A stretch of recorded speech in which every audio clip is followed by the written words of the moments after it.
everybody. It's so fun to put faces to people I have talked to on the phone or Facebook or whatever. I cannot believe this. 3 years ago, I was diagnosed in 2007, and my vascular doctor, Dr. Rook, said, when we were leaving, now don't go start a support group. You won't find anybody to join. And that has stuck with me. And so I wish he was here now. Send him the video. Yeah, exactly. I think it will go right to him. Yeah. But I welcome all of you, and I'm so glad you could make it. So the way it came to be was, well, Carrie's been diagnosed for a few years. I was just diagnosed with FMD last July, so it's been just a number of months. And I Googled FMDSA. Well, I Googled fibromuscular dysplasia and didn't find much, but I did find FMDSA, and I joined that organization, became a member, and then I kind of thought something would happen.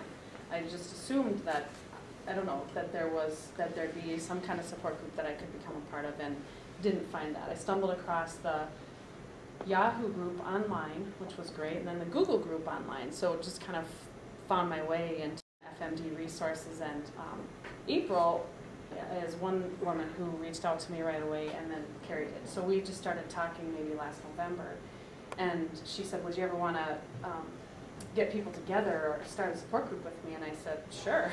So that's what brought us here. And the name Midwest Women's Vascular Advocates is more broad than maybe FMD advocates or something like that, because it appears that some of us have, or a lot of us have, issues that are going on that are other than FMD related. We've been tested for Loeys Dietz or Ehlers-Danlos, and even though those are all negative, we have some other funky vascular thing. Yeah, connective tissue overlap. So we wanted to include everybody with non-inflammatory vascular disease. Mm-hmm.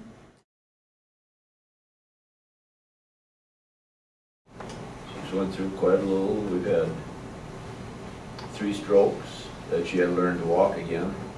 How many TIAs I lost count.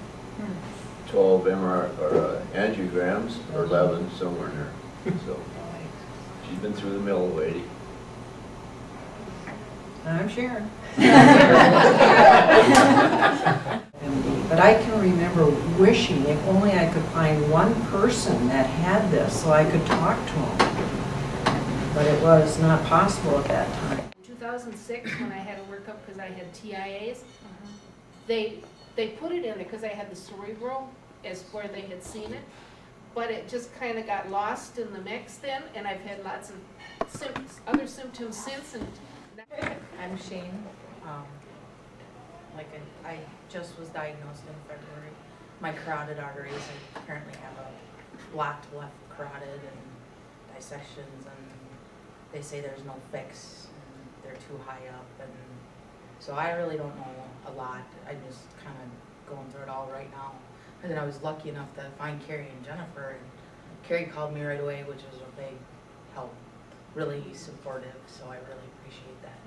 And you too, Jennifer, you know, emails and stuff like that, because I didn't know.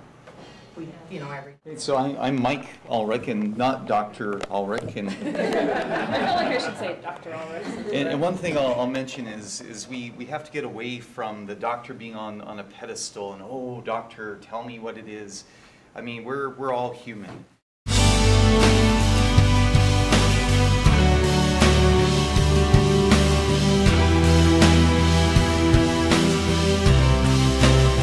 My name is Mike Moran. I'm Jennifer's husband, and I'm happy to be here.